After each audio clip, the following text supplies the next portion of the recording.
Hi friends, నా పేరు Surendra. Welcome back to my channel. Videos నచ్చుతుంటే లైక్ చేయండి. కొత్తగా ఉన్న చూస్తుంటే please do subscribe. Promo grand launch promo వచ్చిందండి. దీంట్లో లాస్ట్ అన్న మాట ఏదైతే ఉందో, in front there is a crocodile festival. ముందు ముందు ఏం పండుగ ఉందని చూస్తే మనకు అర్థమైద్ది. నిజంగా వాళ్ళు చెప్పినట్టు ముసల పండుగ ఉంటుందా, ఇంకేదైనా టార్చర్ పండుగ ఉంటుందా అని అప్పుడే ఒక జడ్జిమెంట్కి రావడం అయితే కష్టమే ఈ సీజన్ చూసి. ఎందుకంటే ఫస్ట్ ఆఫ్ ఆల్ ఈ సీజన్లో సెలబ్రిటీస్లో అంత అంటే ఎస్ ఇలా గేమ్ కోసం ఈగర్గా వెయిట్ చేస్తున్నాం అనుకునే వాళ్ళు లేరు, తక్కువ. సో అటువంటప్పుడు ఇంకా ఆశలు ఎలా నెరవేరుతాయి అంటే మనం ఎక్స్పెక్ట్ చేసింది కాకుండా డిఫరెంట్గా జరిగి అంచనాలన్నీ తలకిందులయ్యి ఎవరన్నా ఒక ఇద్దరు ముగ్గురు ఈయన రణరంగంలో నెట్టకొస్తే అప్పుడు ఏదన్నా ఛాన్స్ ఉంటుందేమో అన్నది చూద్దాం. ఇంకోటి ఏమనిపించిందంటే, ఈ అతి చేష్టలు ఇంకా బిగ్ బాస్ టీం మానుకోలేదేమో అనిపిస్తుంది. అంటే అందరికీ తెలిసిన విషయాలను కూడా, బిగ్ బాస్ ఫాలో అవుతున్న చాలామందికి తెలిసిన విషయాలను కూడా ఇంకా అలా సిల్లీగా చూపించడం వల్ల వాళ్ళకి వచ్చేది ఏందో అర్థం కావట్లేదు. ప్రోమో కట్ ఇప్పుడు Bigg Boss box Bharani box ఉంది కదా, ఇది ప్రోమో కట్ కానీ క్లియర్గా అర్థమవుతుందా? ఇన్ని సీజన్స్లో ఎవ్వరికి లోపల ఏమి వస్తువు పంపించలేదా? వాళ్ళ అవసరాలను తెలుసుకొని బిగ్ బాసే మరి వీళ్ళకి నీడెడ్ అనుకున్నప్పుడు వాళ్ళకి ఒక వస్తువో లేకపోతే ఒక ఫోటోనో పక్కన పెట్టుకుంటే బాగుంటుంది అనుకున్నప్పుడు స్టార్టింగ్కి పంపించే సీజన్లు ఎన్ని లేవు. సో ఇక్కడ ఎందుకు కామెడీ కనిపిస్తుంది అంటే, పిచ్చ కామెడీ కనిపించింది నాకు. ఈ భరణి చెప్తాను సీక్వెన్స్కి వచ్చినప్పుడు భరణి పాయింట్ ఇంకా క్లియర్గా చెప్తాను. భరణి ఇది ఈ బాక్స్ తీసుకెళ్తేనే ఉంచితేనే ఓకే, లేకపోతే నేను వెళ్ళనంటే బొమ్మంటాడు కదా. దాని తర్వాత ఒక డైలాగ్ వేస్తాడు ఆయన బిగ్ బాస్, నాగార్జున అర్థమైందా ఈసారి రణరంగమే అని అన్నట్టు కొడితే ఎస్ అర్థమైంది అన్నాడు. అది ఎప్పుడు నిజమైందంటే, నాగార్జున అర్థమైందా పడ్డానికంటే భిన్నంగా చేస్తున్నా, ఇష్టం లేకపోతే వెళ్ళిపోమన్నాను అనేది ఎప్పుడు నిజమైందంటే, నువ్వు నిజంగా అక్కడ దాకా వచ్చి ఆ పాయింట్తో నువ్వు డిజగ్రీ అయ్యి భరణి ఇంటికి వెళ్ళిపోతే, భరణి రాకుండా ఉంటే ఎస్ యు ఆర్ రైట్. అక్కడ నిజంగా అలా జరిగి ఉంటుందా? అక్కడ ఇంక వేరే స్క్రీన్ ప్లేనో ఏదో జరిగి ఉంటుంది. ఆయన బయటకు వచ్చినట్టు చూపిస్తారు. ఆల్రెడీ భరణి లోపల ఉన్నాడు అనేది లీక్డ్ అప్డేట్స్ అందరికీ తెలిసిందే. నిన్న వచ్చిన అప్డేట్స్ని బట్టి ఆయన ఆల్రెడీ ఎంటర్ అయ్యాడని. అంటే ఇదేంది ఎవరిని అంటే ప్రోమో కట్ ఒకటి కావాలి వాళ్ళకి. ఓ మై గాడ్, చిన్న బాక్స్ ఏదో తెచ్చుకుంటా అంటే పాపము వద్దని బయటికి పంపారా అన్న ఫీల్ రావాలన్నమాట. అక్కడ ఆ ఫీల్ నిజంగా వస్తుందా? బిగ్ బాస్లో ఆరితేరి బిగ్ బాస్ వ్యూవర్స్ ఎలా ఉంటారంటే, వాళ్ళు జడ్జెస్ వాళ్ళు ఆలోచించిన దానికంటే ఇంకా విపరీతంగా ఆలోచిస్తారు. వీళ్ళకి ఆ మాత్రం తెలియదా? వీటన్నిటికీ ఫుల్ స్టాప్ ఎప్పుడు పెడతారు చూద్దాం. అసలు యాక్చువల్గా సీజన్ని కాపాడేది ఎవరు, ఈ సీజన్ ఎలా ఉండబోతుంది, అసలు ప్రోమో రివ్యూ ఏంటి, ప్రోమోలో ఏం హైలైట్ చేద్దాం అనుకున్నాడు, ప్రోమోలో ఏమేమి ఉంటాయి, ఎలా ఉండబోతుంది అనేది కొన్ని మాటల ద్వారా మనకి చెప్పాడు. అవేంటో చూద్దాం లేట్ చేయకుండా. దానికంటే ముందు ఒక్క లైక్, ఓకే? మీ లైక్ చాలా ఇంపార్టెంట్ బిగులు వీడియోస్కి, ఎందుకంటే మీ లైక్ వీడియో రీచ్ని పెంచే విధంగా ఉంటుంది అనమాట. ఎస్, ప్రోమో స్టార్ట్ అవ్వగానే నాకు సార్ ఊహకందని మార్పులు, ఊహించని మలుపులు. నిజమే, ఇది పాజిటివ్గా చెప్పిన మాట. ఆయన మనకి ఊహకు అందకుండా ఉండి తలకాయ నిప్పు ఉందనుకో, ఊహించని మలుపులు, అబ్బా ఏమో అనుకున్నామని ఊహించని మలుపులు అన్నట్టు కూడా అర్థం చేసుకోవచ్చు మనం, ఓకే? ఈ సెంటెన్స్ని. బట్ వాళ్ళు పెట్టింది పాజిటివ్ వేలో. డబుల్ హౌస్లో డబుల్ జోష్తో మీ ముందుకు వచ్చేసింది బిగ్ బాస్ సీజన్ 9. ఓకే, ఈసారి డబుల్ హౌస్ తెలిసిందేగా, కామనర్కి ఒకటి, సెలబ్రిటీస్కి ఒకటి, కెప్టెన్కి ఒక సపరేట్ రూమ్ ఉంటుంది విత్ లగ్జరియస్ థింగ్స్ అన్నీ. ఇట్లా ఒక 3 బెడ్రూమ్లు ఉంటున్నాయి, బటర్ఫ్లై థీమ్, ఇవన్నీ చూసాం మనం. తర్వాత కల్కి నాగ్సారిని చూసి కలయా నిజమా అనుకుంటున్నాను అంటే, అయ్యా ఆ అమ్మాయిని గిచ్చండి అయ్యా, గిచ్చుతారు అమ్మాయిని, నమ్ముతావు ఇప్పుడు నేను నాగ్సారి అన్నట్టు అంటాడు. నెక్స్ట్ దాలియా, నా హార్ట్ బీట్ అంతా పెరిగిపోతుంది మిమ్మల్ని చూడగానే. ఆల్రెడీ స్టార్టింగ్లో కూడా నాగార్జున గారి మీద ఒక ఇష్టాన్ని తెలియజేస్తా అగ్ని పరీక్ష దీంట్లో కూడా. సో అట్లా అనగానే ఓకే, నన్ను చూసేసింది కదా, ఇంక నీకు అవసరం లేదు కదా వెళ్ళిపోమ్మా అన్నట్టు అంటాడు. నో అన్నట్టు అంటది. నిజంగానే ఆయన చెప్పినా చెప్పకపోయినా వెళ్ళిపోయే కంటెస్టెంట్ ఇక పాపమేమో. తర్వాత నాకు సార్ ఆశ ఒక పక్క, ఆశయం ఒక పక్క, ఈ రణరంగం చూడటానికి మీరు సిద్ధమా? ఈ డైలాగ్ ఏంటంటే, ఆశ ఒక పక్క, ఆశయం ఒక పక్క. జనరల్గా ఆశ ఎవరికి ఉంటుంది? సెలబ్రిటీ కంటెస్టెంట్స్కి ఉంటుంది. ఆశయం అనేది ఆశ కంటే కొంచెం పెద్ద మాట, ఓకే? ఆశయం వేరు, ఆశయం వేరు. ఆశయం ఏంది? బిగ్ బాస్లో ఎలా అయినా సెలెక్ట్ కావాలి, నేను ఏదైనా చేసి సాధించాలి, నాకు బిగ్ బాస్ చాలా ముఖ్యము అని అన్నీ వదిలిపెట్టుకొని మీరు పేమెంట్లు తక్కువ ఇచ్చినా ఏమిచ్చినా అసలు లేకపోయినా ఒక ఆశయం కోసం రావటం. సెలబ్రిటీస్ వాళ్ళు ఆల్రెడీ ప్రూవ్డ్ ఏదో ఒక రంగంలో, వాళ్ళకు ఒక ఆశ ఉంటుంది. ఈ స్టేజ్ని బేస్ చేసుకొని ఈ స్టేజ్ని యూజ్ చేసుకొని కొంచెం ముందుకెళ్ళాలి అన్నది. సో ఇక్కడ ఆశ సెలబ్రిటీస్ది, ఆశయం కామనర్స్ది అనిపిస్తుంది. ఆశయం అనేది ఒక పెద్దదా అట్లా అనిపించింది. మీరు సిద్ధమా అంటే ఇక్కడ ఆ 2 టీముల్ని డిఫరెన్షియేట్ చేసి వీళ్ళ మధ్య ఫైట్ చూడటానికి మీరు సిద్ధమా అని చెప్పాడు. ఆశ ఒక పక్క, ఆశయం ఒక పక్క. అంటే సెలబ్రిటీస్ వర్సెస్ కామన్ మ్యాన్ యుద్ధం చూడటానికి మీరు సిద్ధమా అనేది inner meaning of this dialogue. Okay, that's all your honour. తర్వాత బిగ్ బాస్ ఇంతవరకు యుద్ధంలో శంఖం పూరించే కృష్ణుణ్ణి మాత్రమే చూశారు.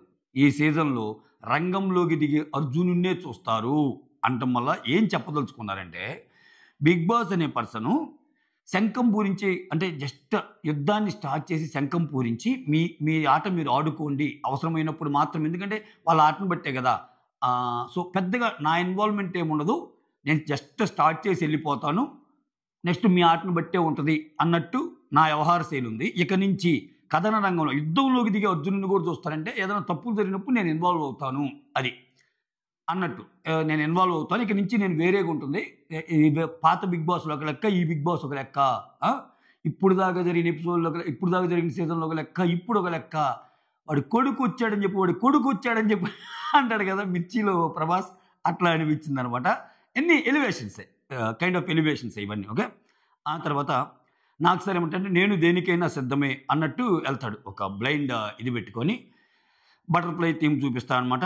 ఇక్కడ నాకు సార్ ఒక త్రో చేస్తాడనమాట. అబ్బా అది ఉంటుంది కదా, దాన్ని ఏమంటారా, బటర్ఫ్లై థీమ్ చూపించినప్పుడు పిన్ల ఒక యారో త్రో ఒక నైఫ్తో యారో లాంటి త్రో చేస్తాడు.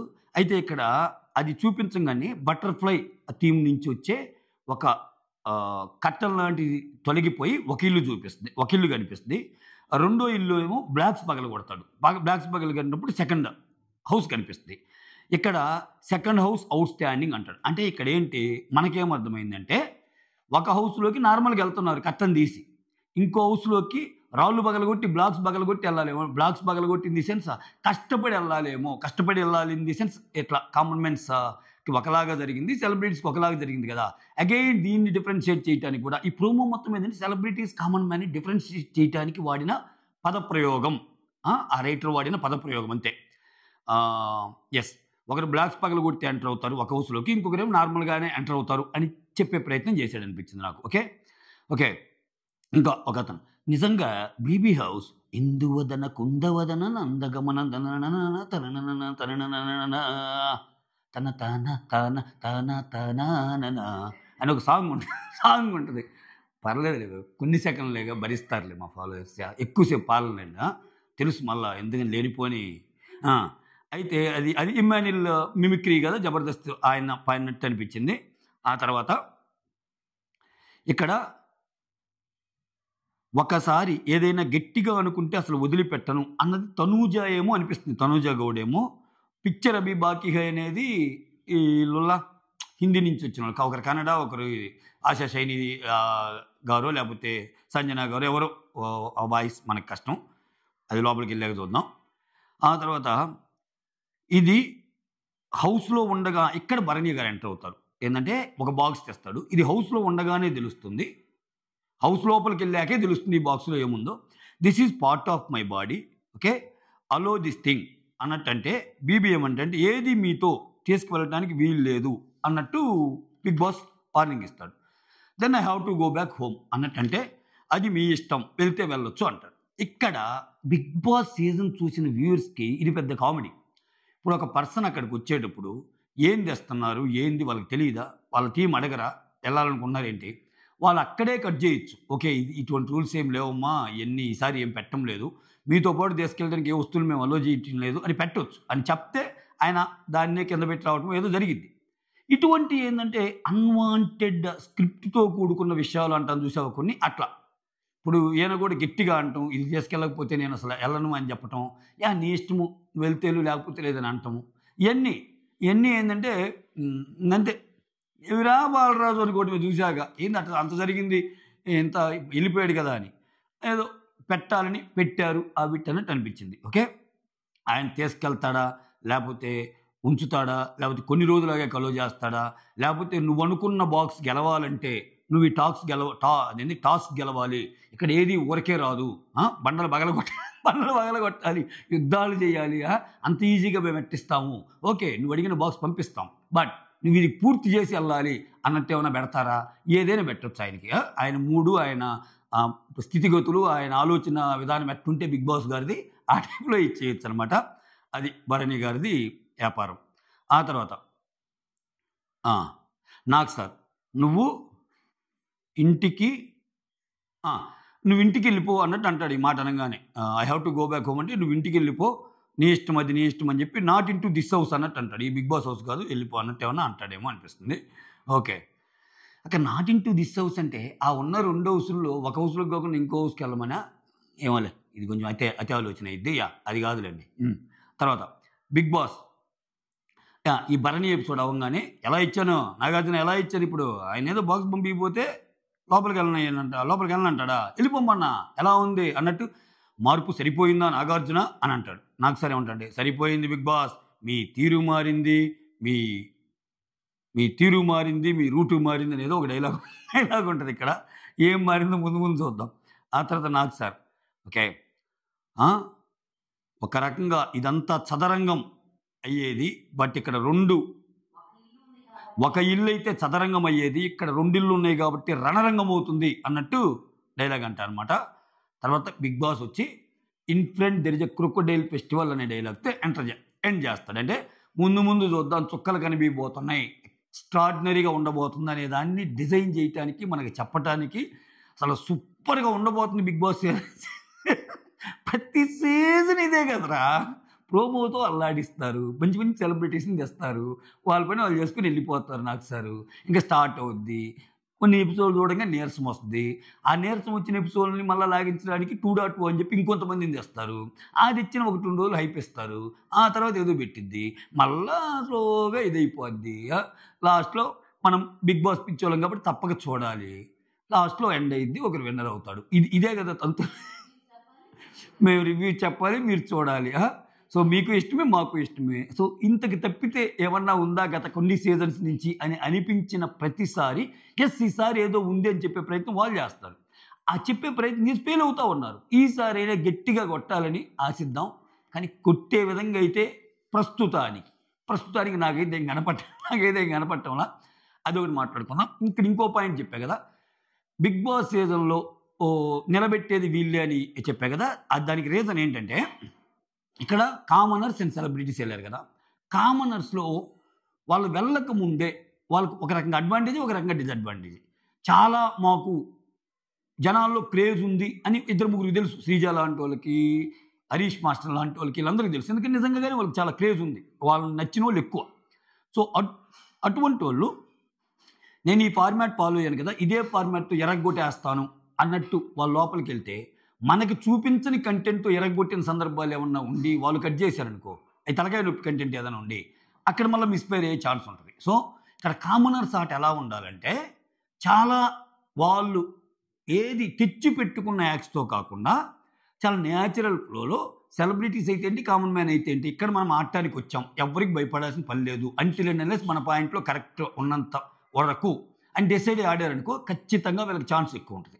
అలా కాకుండా వచ్చే వాళ్ళు ఎవరికి తెలియదు, ఎందుకంటే వీళ్ళు లోపలికి వెళ్ళే ముందా రివ్యూ చూసే ఉంటారుగా, అందరూ సెలబ్రిటీస్ చూస్తారు, వీళ్ళు చూస్తారు, ఈ సీజన్ అంతా డొల్లా, మనం కొంచెం గట్టిగా ఆడితే కప్పు మందే అన్నట్టు వెళ్ళిపోయి ఉన్నదానికంటే కొంచెం ఎక్స్ట్రా చేశారనుకో, ఆ ఎక్స్ట్రానే కిందకి పట్టడానికి ఛాన్స్ ఉంటుంది. సో కామన్ మ్యాన్లో కొంచెం బ్యాలెన్స్డ్గా ఉండి ముందుకు తీసుకెళ్ళటానికి ఎవరైతే చూస్తారో వాళ్ళు ఈ సీజన్ లేపడానికి కొంచెం ఉపయోగపడతారు. అలాగనే సెలబ్రిటీస్లో చాలా తక్కువ ఎక్స్పెక్టేషన్స్తో వస్తున్న వీళ్ళ మధ్య కూడా తెలియని యాంగిల్స్ ఏదైనా మనకు చూపించి, అయ్యో మీరు చాలా అండర్ ఎస్టిమేట్ చేశారు బిగ్ బాస్ టీమ్ని, బిగ్ బాస్ టీమ్ మాలో ఎంత ఉంటే ఇలా సెలెక్ట్ చేసుకుంటారు, Bigg Boss selection criteria superb, Bigg Boss selection criteria చాలా కరెక్టు అన్నట్టు ప్రూవ్ చేసే విధంగా బ్యాలెన్స్ చేస్తే కామనర్స్ ఎవరన్నా గొడవపడి ఆర్గ్యుమెంట్స్లో గెలిచి చాలా హృదయాలకు నచ్చుతారు, వాళ్ళల్లో కొంతమంది, వీళ్ళలో కొంతమంది. ఓవరాల్గా ఇక్కడ కామనర్స్ అండ్ సెలబ్రిటీస్ అని చెప్పడం నా మోటో కాదు. ఈ 2 గ్రూపుల్లో కూడా విషయాన్ని బాగా అర్థం చేసుకునే వాళ్ళు ఏ గ్రూప్లోనే ఉంటారు. కామనర్స్లో తేడా వాళ్ళు ఉంటారు, సెలబ్రిటీస్లో తేడా వాళ్ళు ఉంటారు. కామనర్స్లో మంచి వాళ్ళు ఉంటారు, సెలబ్రిటీస్లో కూడా మంచి వాళ్ళు ఉంటారు. బట్ అల్టిమేట్గా షోని లేపేది ఎవరంటే ఎక్కువ మంది జనాలు కనెక్ట్ అయ్యేవాళ్ళు, కనెక్ట్ కాగలిగిన వాళ్ళు. ఆ ఎక్కువ మంది జనాలు కనెక్ట్ అవ్వాలి అంటే వాళ్ళకు ఉండే క్యారెక్టరిస్టిక్స్ని బట్టి అవి మనకి ఇంతవరకు మనం చూసిన అగ్ని పరీక్షలు తెలియని యాంగిల్స్ మనకి ఏమన్నా ఉన్నాయా, అయినా ఆవిష్కృతం కాబోతున్నాయా? ఎందుకంటే ఇప్పుడు సెలబ్రిటీస్కి ఉన్న టఫ్ ఏంటంటే ఇప్పుడు వాళ్ళు కామన్ మెన్స్ని సెలబ్రిటీస్ లాగా తెచ్చి ఒక 9 మంది సెలబ్రిటీస్ వీళ్ళు ఒక 5 కామన్ మ్యాన్స్ అన్నట్టు డైరెక్ట్గా రావడంతోనే కామన్ మ్యాన్ అని పరిచయం చేస్తే అంత పోటీ ఉండదు వాళ్ళకి. ఈక్వలే ఎవరి మైండ్ సెట్ ఎలా ఉంటుందో ఏమీ తెలియదు. కానీ ఈ వచ్చిన 6 ఆల్రెడీ కొన్ని వేల మందిలో నుంచి, కొన్ని వందల మందిలో నుంచి, 45 మందిలో నుంచి, 15 మందిలో నుంచి, ఆ 15 మందిలో అగ్ని పరీక్ష పెట్టి 5 అంటే ఇన్ని లెవెల్ ఆఫ్ టెస్ట్లు ఎదుర్కొని వచ్చిన వాళ్ళు. అంటే పాలంతా తీసేసి వీళ్ళు బెస్ట్ రా అని డిజైన్, వీళ్ళు బెస్ట్ ఆఫ్ ది బెస్ట్ అని డిసైడ్ చేసిన ఒక 5 వాళ్ళు పోటీ కొనసాగిస్తున్నారు. అలా 5 పోటీ కొనసాగించేటప్పుడు వాళ్ళకి కష్టమే. ఎందుకంటే వీళ్ళందరూ బెస్ట్ అని నమ్మిన వాళ్ళు కదా. ఆటోమేటిక్గా ఓటింగ్ అలవాటు అయిపోయి ఉంటుంది. ఆ పరంగా సెలబ్రిటీస్కి ఛాలెంజ్. వీళ్ళకి ఛాలెంజ్ ఏంటంటే ఈ 5 ఇంత బెస్ట్ అని ప్రూవ్ చేసుకున్నాక నువ్వు వేసే ప్రతి అడుగు, నువ్వు మాట్లాడే ప్రతి మాట, నువ్వు చేసే ప్రతి యాక్ట్, నువ్వు అనుసరించే ప్రతి వ్యూహం, ఓకే, నువ్వు బిహేవ్ చేసే ప్రతి బిహేవియరల్ ఆస్పెక్ట్, నువ్వు ఆర్గ్యూ చేసే ప్రతి ఆర్గ్యుమెంట్ నామినేషన్స్లో మ్యాటర్ అనమాట. అరే మనం ఏదో ఎక్స్పెక్ట్ చేసామే వాళ్ళు అంత డొల్లైనే అన్నట్టు ఉండకూడదు. సో ఇది చెప్పలేం. వీళ్ళు పంపే 5 ఇప్పుడు దాకా బాగా ఉన్నోళ్ళు, చాలామంది ఎక్స్ట్రాడినరీ అనుకున్న వాళ్ళు కొంచెం తగ్గొచ్చు, అసలు ఎక్స్పెక్ట్ చేయకుండా ఉన్నోళ్ళు జమ్ముని పెరగవచ్చు. ఓకే, జమ్ముని పెరగవచ్చు. అది లోపలికి వెళ్ళాక మారింది సిచ్యువేషన్ వాళ్ళు. ఎందుకంటే ఇక్కడ నీకు బిహేవియర్ కూడా చూస్తాం, నాట్ ఓన్లీ గేమ్స్, వాళ్ళు అడిగిన క్వశ్చన్స్ కాదు కదా, యాక్చువల్గా బిహేవియర్కే కదా జనాలు పడిపోయేది. సో అది చూడొచ్చు అనమాట. ఇప్పుడు ఏంది, కామనర్స్లో శ్రీజ వెళ్ళిందబ్బా, మాస్ మ్యాన్ వెళ్ళాడు, మనీష్ వెళ్ళాడు, ప్రియా వెళ్ళింది, పవన్ కళ్యాణ్ వెళ్ళాడు. ఓకే, వీళ్ళ 5 మనం ఎవరైతే తోపులు అనుకుంటున్నామో వాళ్ళు కొంచెం తగ్గి, అరే వీళ్ళు మనం తప్పర్థం చేసుకున్నామే, కొంచెం పర్లేదు రైళ్ళు అనుకున్నప్పుడు మిగిలిన వాళ్ళు కూడా ఎడ్జ్ ఉండొచ్చు. సో ఏది ప్రిడిక్ట్ చేయలేం మనం. ఓకే, సో అదనమాట. మీకేమనిపించిందో కమెంట్ చేయండి. వీడియోస్ నచ్చుతుంటే లైక్ చేయండి అబ్బా, చూసి అలా వదలకుండా. మీరు లైక్ చేస్తే కొంచెం వీడియోస్ ముందుకెళ్తాయి. అలానే బాగా నచ్చింది అనుకుంటే షేర్ కూడా చేయండి. కొత్త వాళ్ళు ఎవరైనా చూస్తుంటే సబ్స్క్రైబ్ చేయండి. ఒక కొత్త ఆప్షన్ ఏదో పెట్టాడు, హైప్ అనే ఆప్షన్, ఆ హైప్ కూడా ఇవ్వండి. ఇది యాక్చువల్గా ముందు చెప్పాలి, ఎదవ ముందు అంటే ఇదంతా ముందు చెప్పాలి. నేను జస్ట్ లైక్ గురించే చెప్పాను. ఇవన్నీ చేసి కొంచెం మన వీడియోని ముందుకు వినిపించే ప్రయత్నం చేయండి. ఇఫ్ ఎట్ ఆల్ మీకు నచ్చితేనండి. మళ్ళీ కొంతమంది లాజిక్స్ మాట్లాడా, నేను మొత్తం వీడియో చూశాక చేస్తాను, మొత్తం విన్నాక చేస్తాను, కరెక్టే, కానీ మొత్తం చూశాక నచ్చాక మర్చిపోయిపోతారు కదా, అట్లా పోకుండా ఒక లైక్ అయితే కొట్టండి. ఓకేనా? సైనింగ్ ఆఫ్, మీ సురేంద్ర.